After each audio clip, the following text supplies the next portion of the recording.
Shalom.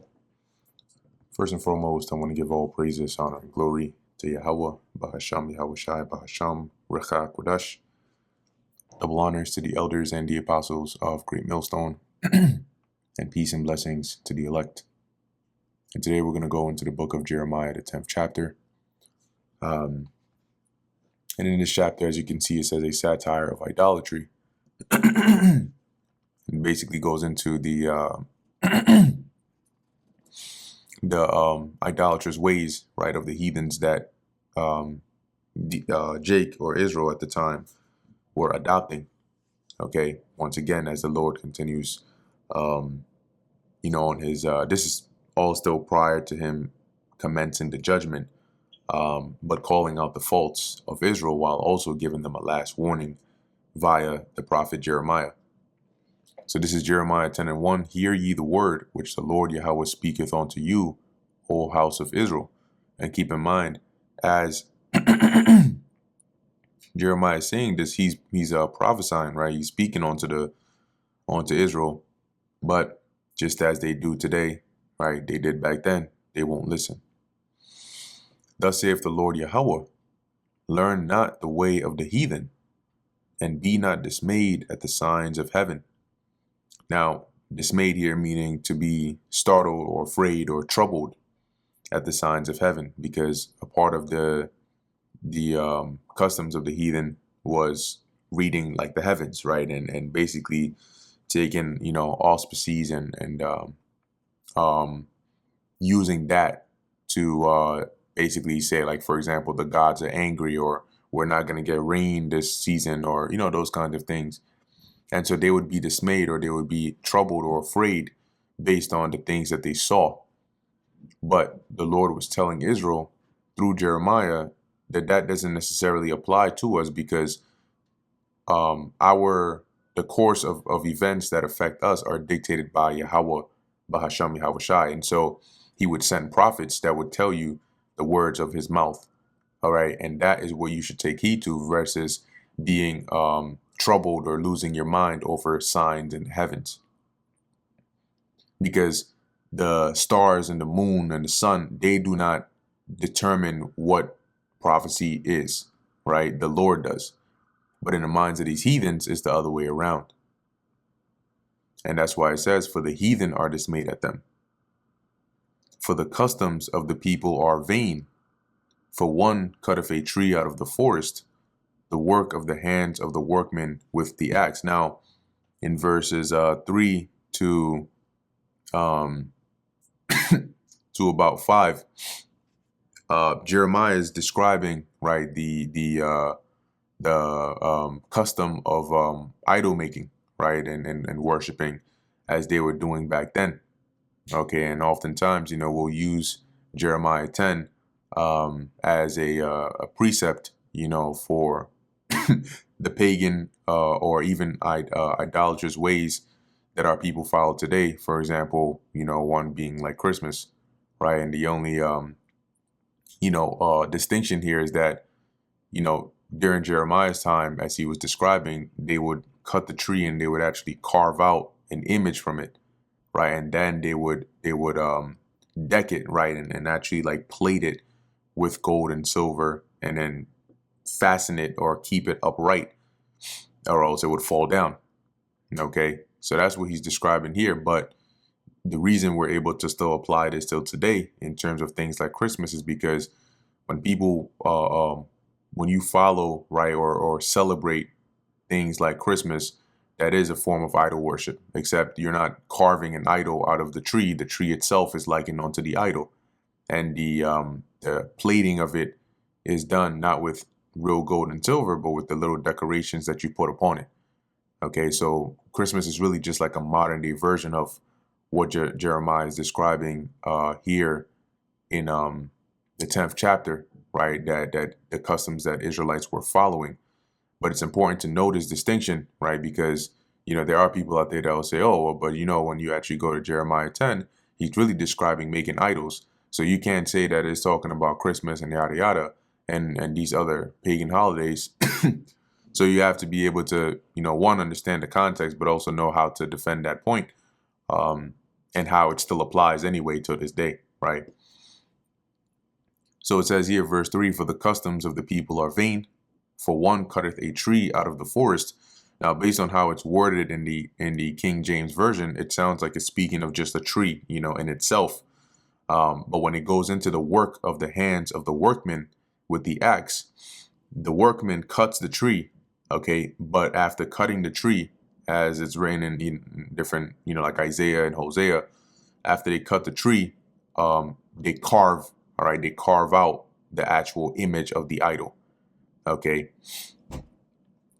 And I'll pull this up in like another translation, for example. It says here, NLT, their ways are futile and foolish. They cut down a tree, and a craftsman carves an idol.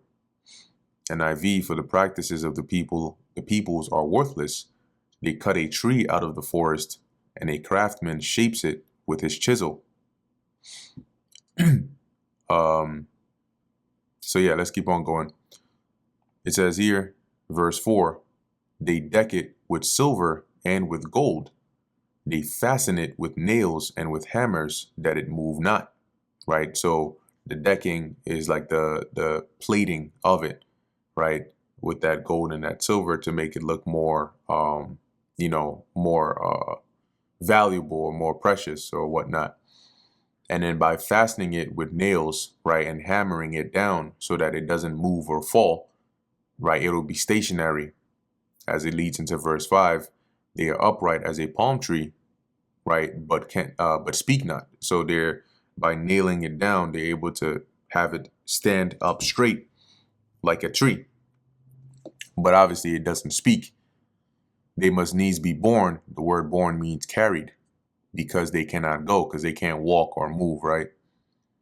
Be not afraid of them, for they cannot do evil, neither also is it in them to do good. So at the time, right, just like these heathens worshiping these idols, this was the custom. This is how they would make it. And then they would bow down to it and they would serve it and they would be afraid of it. But the Lord was telling Israel through Jeremiah that these idols, they don't talk, they don't move, they can't do evil or good. Okay? They're not like the Most High, so don't fear them. All right?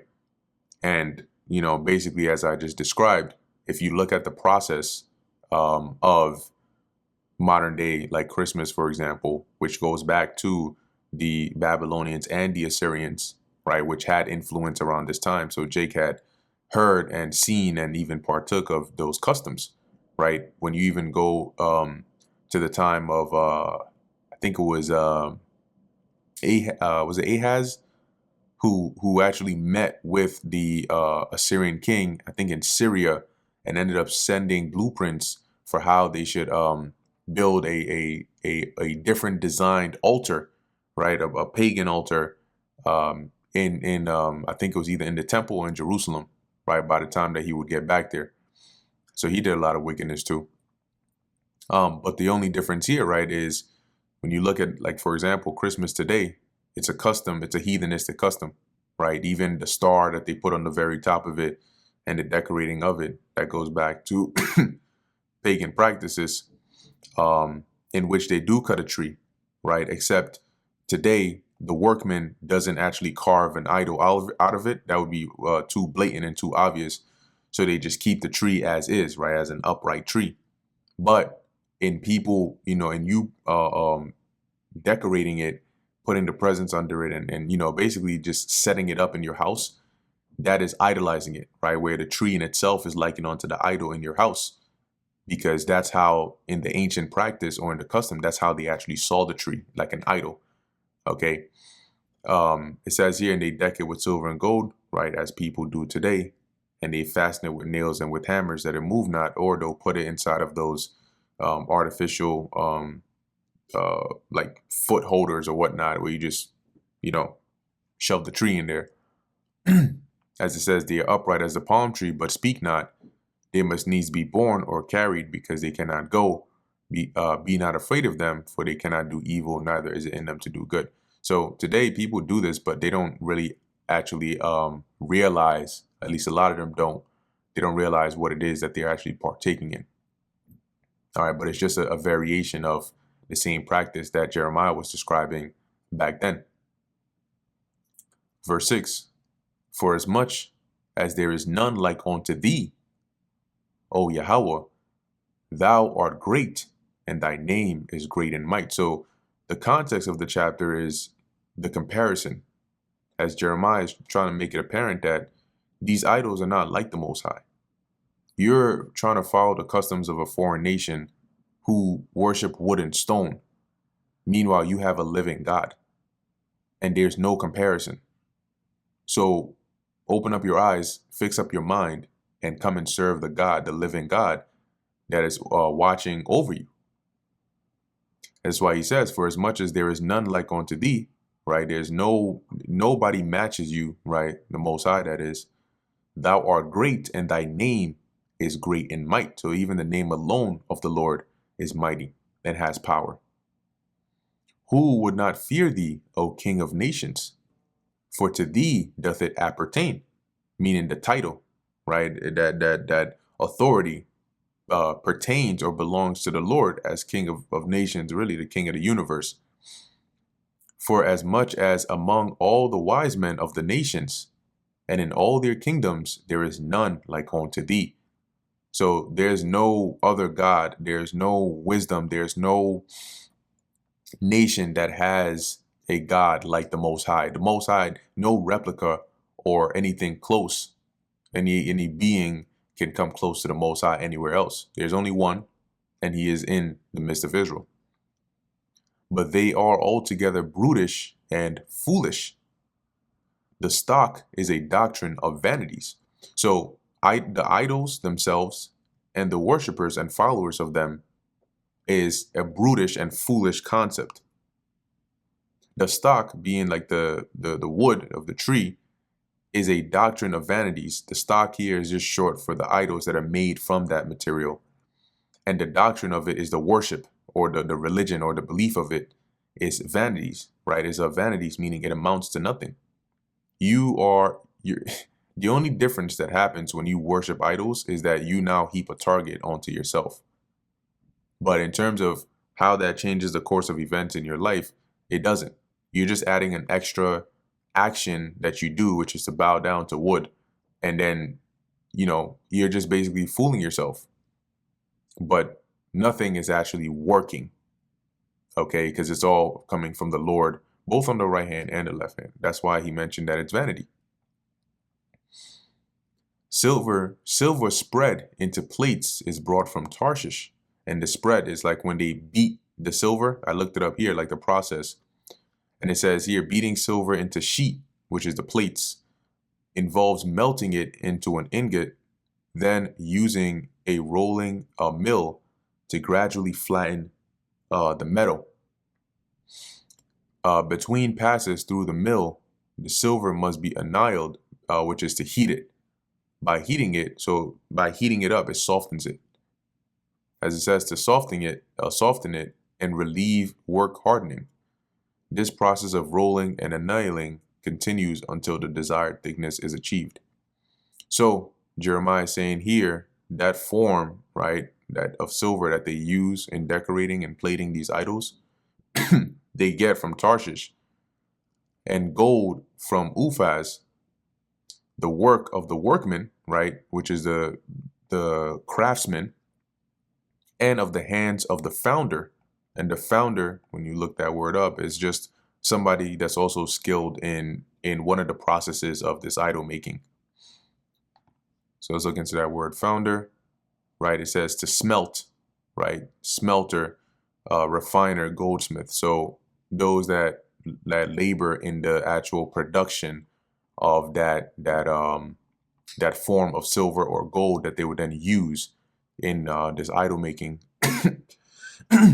Which, what I mean by that is, they would provide this form, but you had those whose jobs it would be to melt it down into whatever shape or whatever thinness that whoever the customer is desired, and then they would do with it what they want.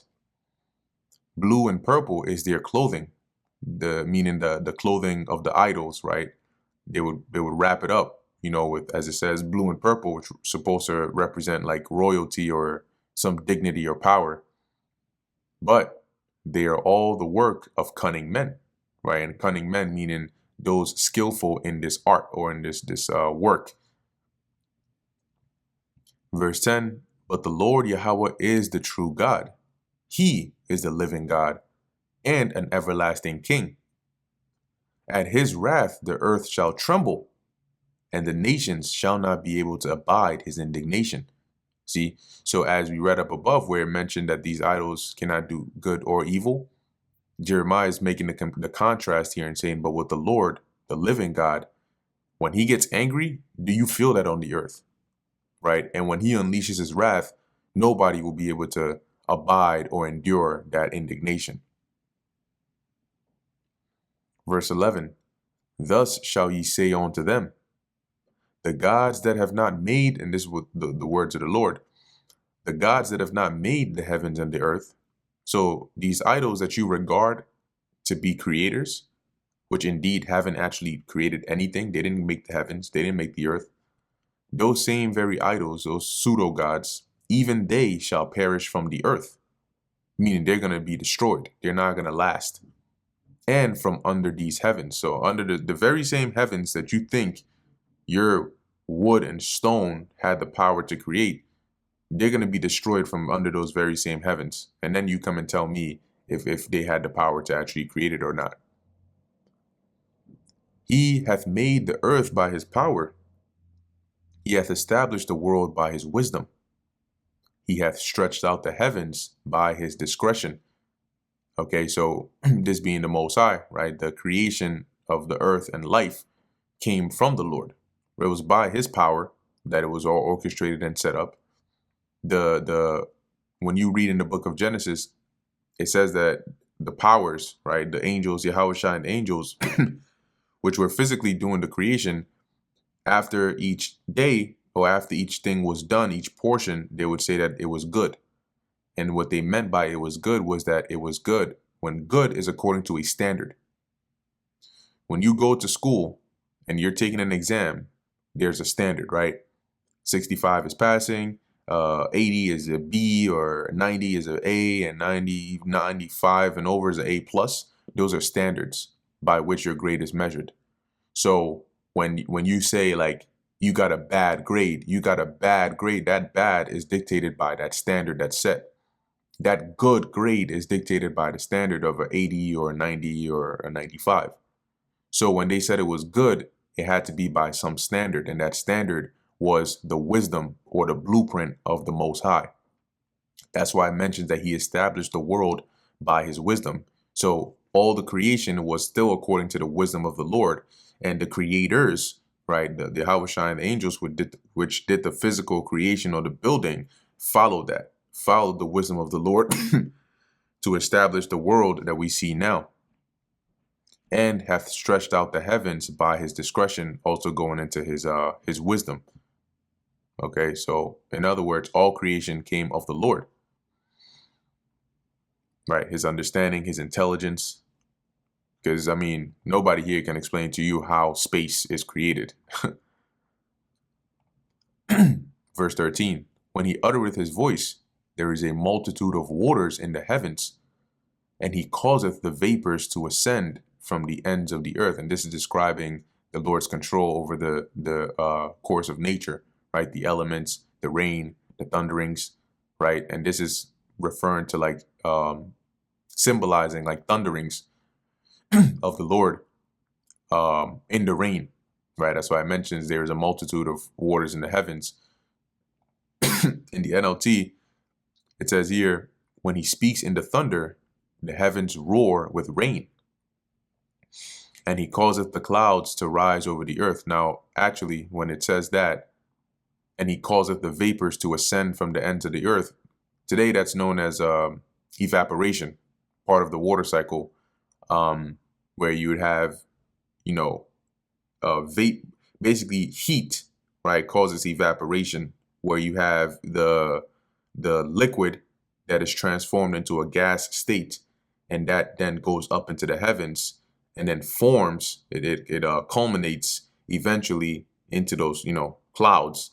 And then when they have enough, right, when it can't hold anymore, it transforms back into a liquid state as rain. So if we were to look up here, what is the process of evaporation? Yeah, evaporation, condensation, and precipitation.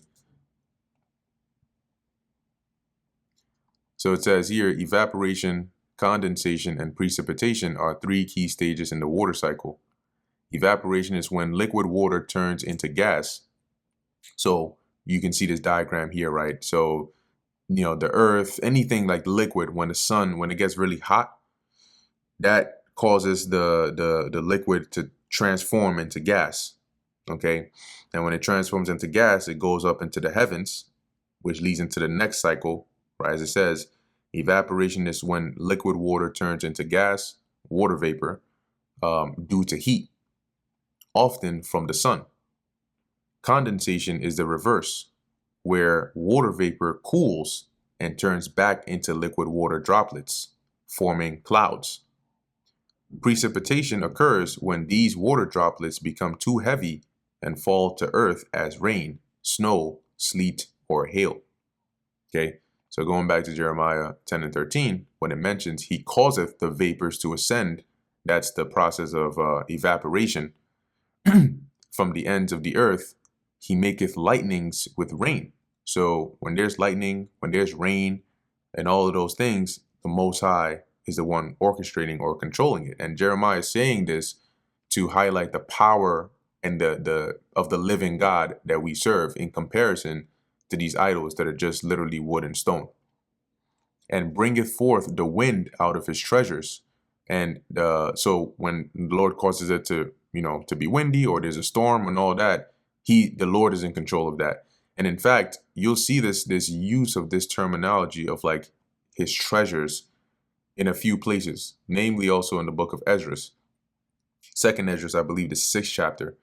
And it gives this image as though like hail, right? The hail, the rain, the snow, storm, all of those are almost like tools in the Lord's treasure or armory somewhere that he releases at his pleasure or at his will.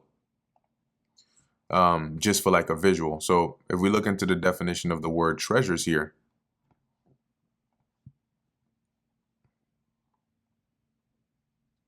what's that? Awatazar. It says treasure, storehouse, magazine of weapons, figurative for God's army, or storehouses of God for rain, snow, hail, wind, and sea. Okay, so there's that.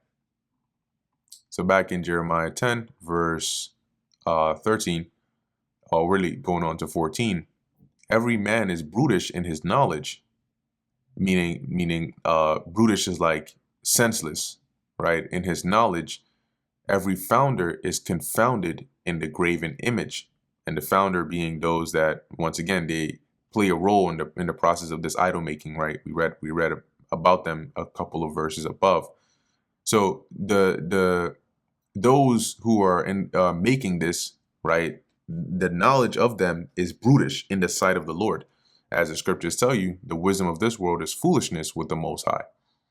And every founder is confounded by his graven image, meaning they'll make these idols, but realizing that these idols cannot actually do anything is the part of confounding, right? It's to your shame of making this idol that you think has power or life, but really can't do anything. And that's going to explain, right? For his molten image is falsehood. It's a lie. It's false. It's false because it gives a false hope to those that are beguiled into believing that it's real.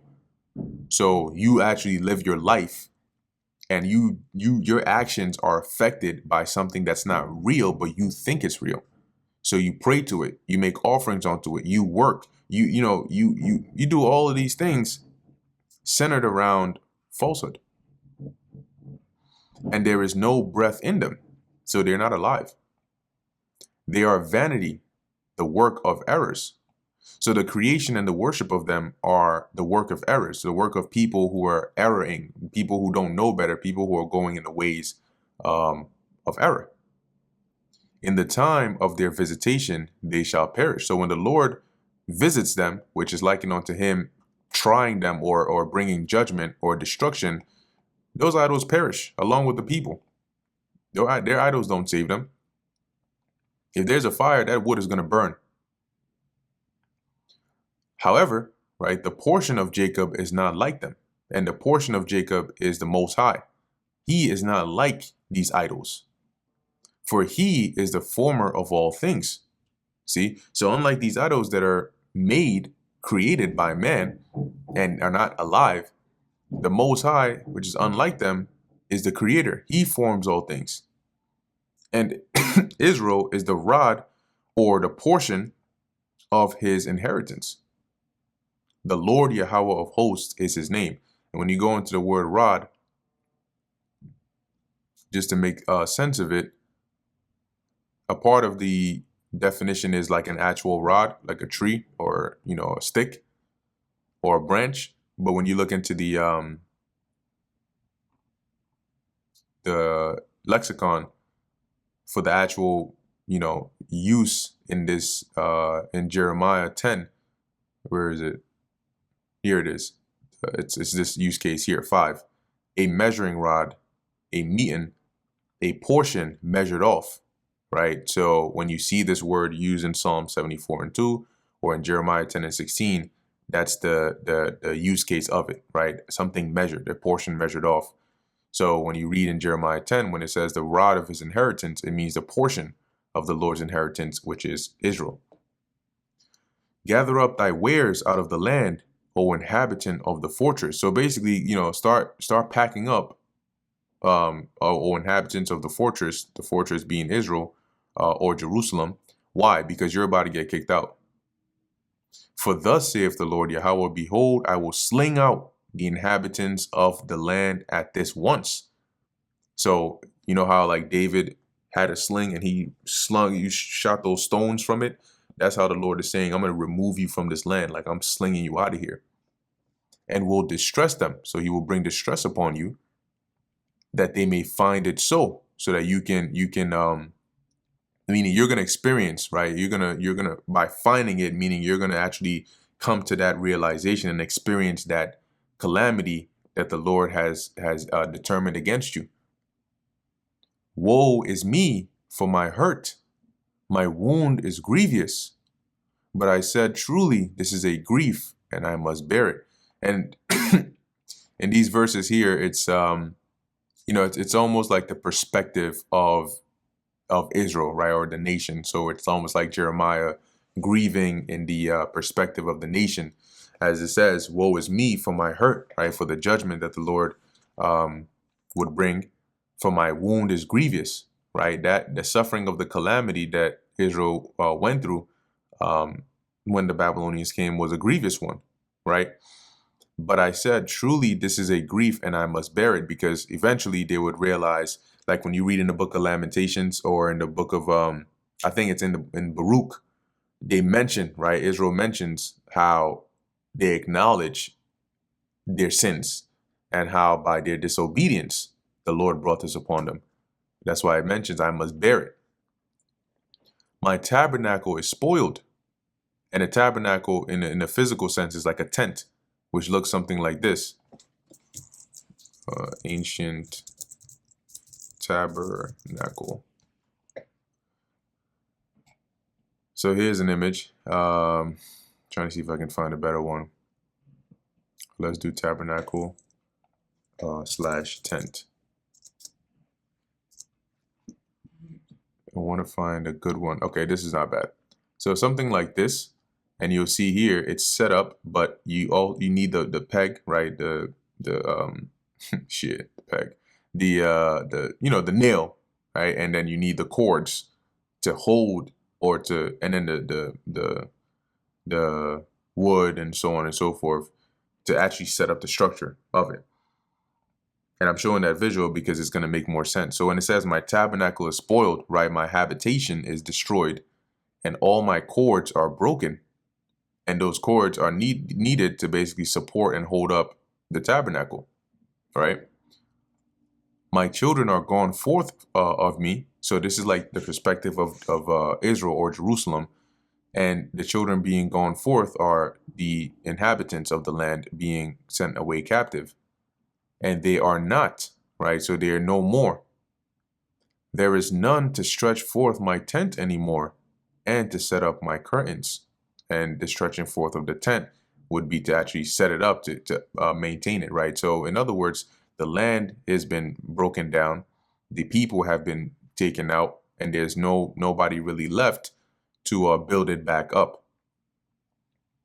For the pastors are become brutish. The pastors are supposed to are likened unto the overseers of the flock, but they've become brutish, they've become senseless, and have not sought the Lord, but rather through greed and error they have gone after the ways of their own mind. Therefore they shall not prosper, and all their flocks shall be scattered.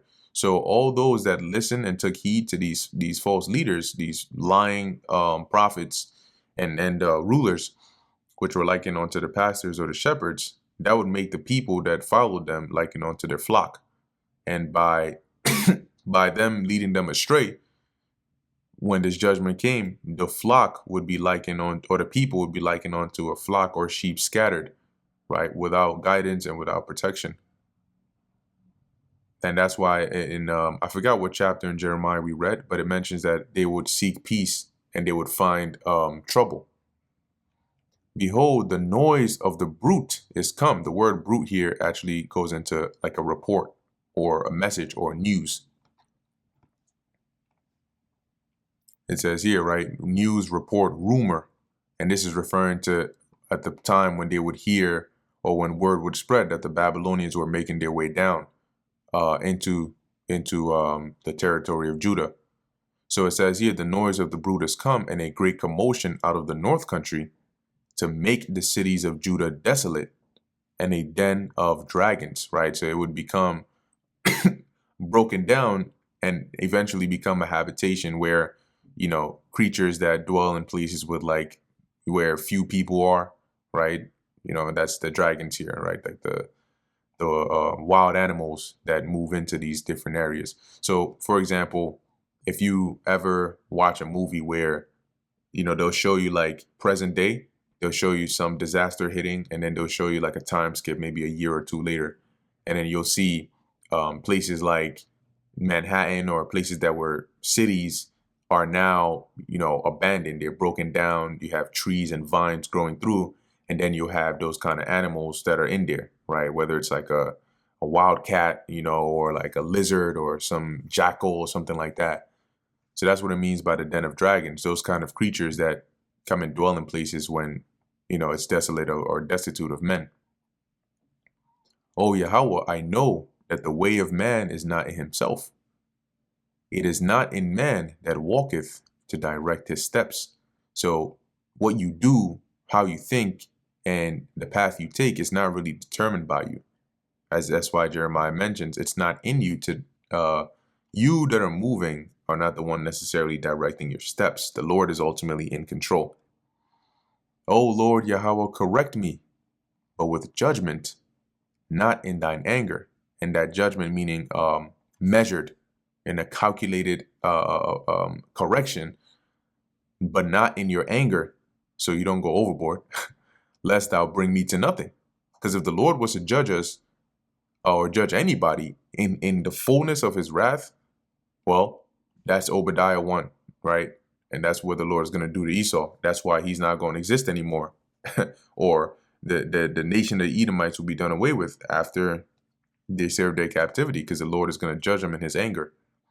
But here Jeremiah is pleading to say, don't judge us, in your anger, lest there's nothing left of us. Verse 25, pour out thy fury upon the heathen, right? So instead, don't forget about these heathen as well. Let your wrath come upon them as well, that know thee not, and upon the families that call not on thy name. For they have eaten up Jacob and devoured him, meaning that we have become a prey unto them, right? They have invaded our lands. They have taken our portion, right? They have oppressed us. That's them eating up Jacob and devouring him and consumed him. and have made his habitation desolate. So Jeremiah is saying, you're bringing judgment upon us, right? But please, do it in measure. But also don't forget about these nations that are also having a hand in this. That even goes for the Babylonians that would come and make our land desolate, right? Don't forget about them too, because ultimately we are your chosen people. They don't even serve you. They don't call upon your name. And that brings us to the end of Jeremiah, the 10th chapter. So Lord willing, this was edifying to the elect. In closing, I want to give all praises, honor, and glory to Yahweh, Bahasham Yahweh Shai, Bahasham, Rechak Wadash. And until next time, Shalom.